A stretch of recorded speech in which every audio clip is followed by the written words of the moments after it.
France 24. Emily's joining us for the press review. She started off with a couple of stories we mentioned in the news bulletin. First of all, the results of those parliamentary elections in Moldova. The pro-EU party seems to have retained its majority in parliament, Emily.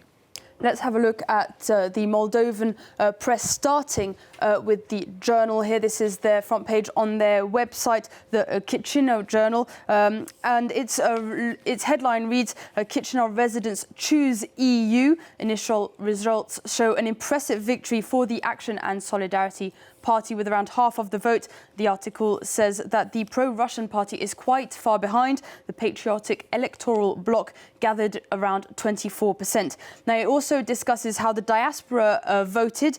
PAS wins by a landslide with over 77%.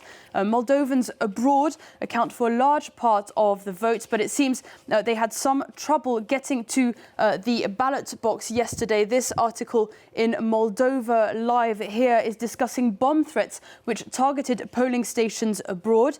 Incidents were reported in Italy, Romania, the US, Spain and Belgium. Now, this article says that it was all part of the Russian influence campaign which plagued the election and got a lot of coverage.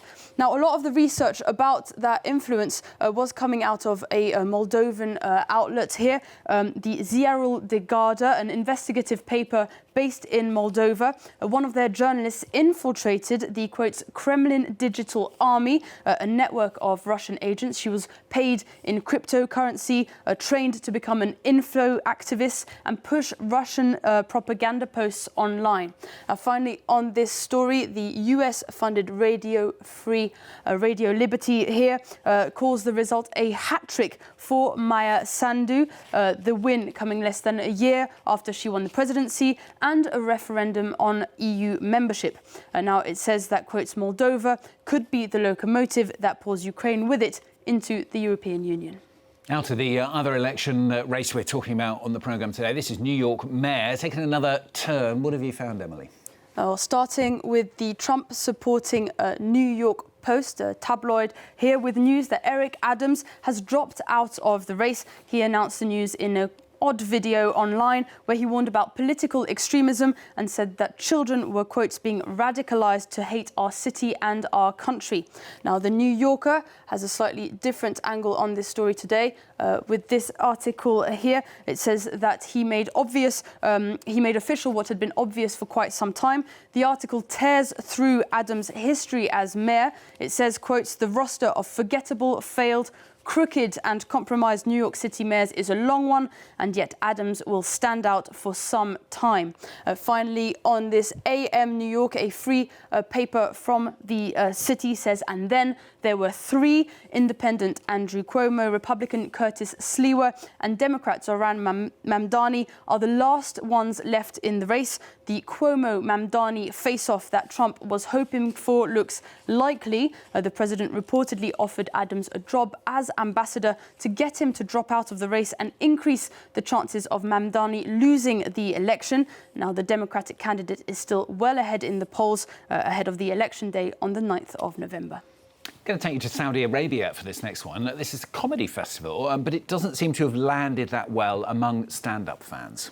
Not a laughing matter, as the NPR reports today with this article. Mark Maron, Human Rights Watch and others slam Saudi comedy festival.